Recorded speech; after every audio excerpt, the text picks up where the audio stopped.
Ay buti na lang, nakabenta kami ng kalakal, kaya meron kaming pambili ng ulam. Umabot nga rin ng 250 yung pinagbentahan ng kalakal. Kaya naman nakabili kami ng ulam, kundi dahil sa bakal, bote, at saka yung mga inipon-ipon na plastic. Kaya naman nakabili tayo ng manok na nagkakahalagang 190. Pagkatapos bumili ni Erpat ng manok, irumekta nga rito siya sa mga naggugulay para bumili na itong pipino. At dinaanan namin dito yung maganda kong tita. Anak ko ako dito. Hi! Shout out everyone!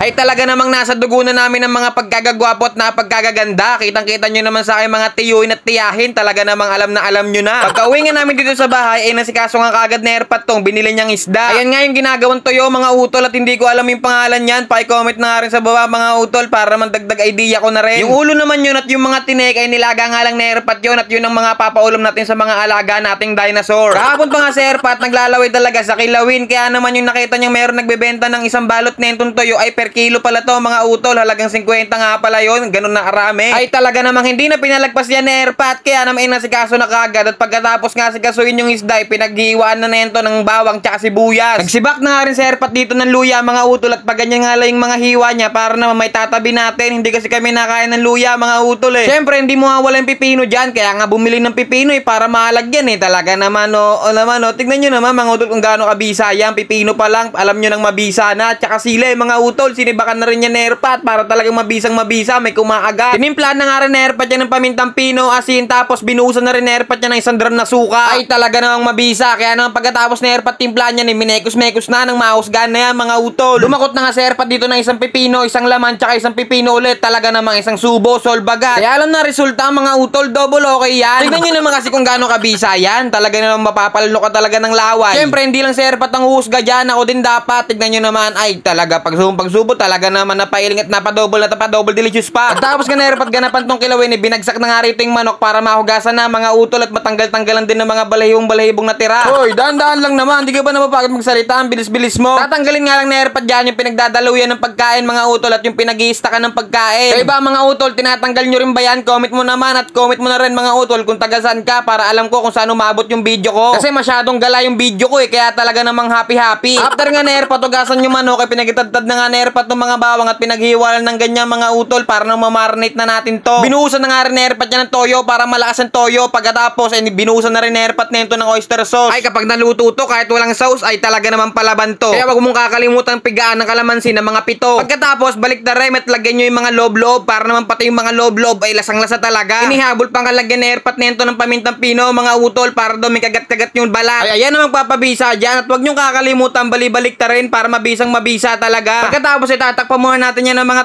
30 days. Sinundo ko na nga rin yung utol ko sa labasan at tignan nyo naman si Manang Lia mga utol kung gaano kabisa, lumambing yan. Ay kapag galing kang trabaho at si Manang Lia ang sumalubong sa'yo, talaga namang aalisin ang pagod mo yung bata na yan. Ganon kabisa si Manang Lia. After 35 days mga utol, sumobor na tayo sa 30 days. Inilabas ko na nga itong panlaban natin na turbo. Ibinaba ko na nga dyan mga utol at pinunasan ko na rin yan at nilagay ko na nga ito ng strainer at binuksan ko na nga itong manok. Watala! Sige, tornado!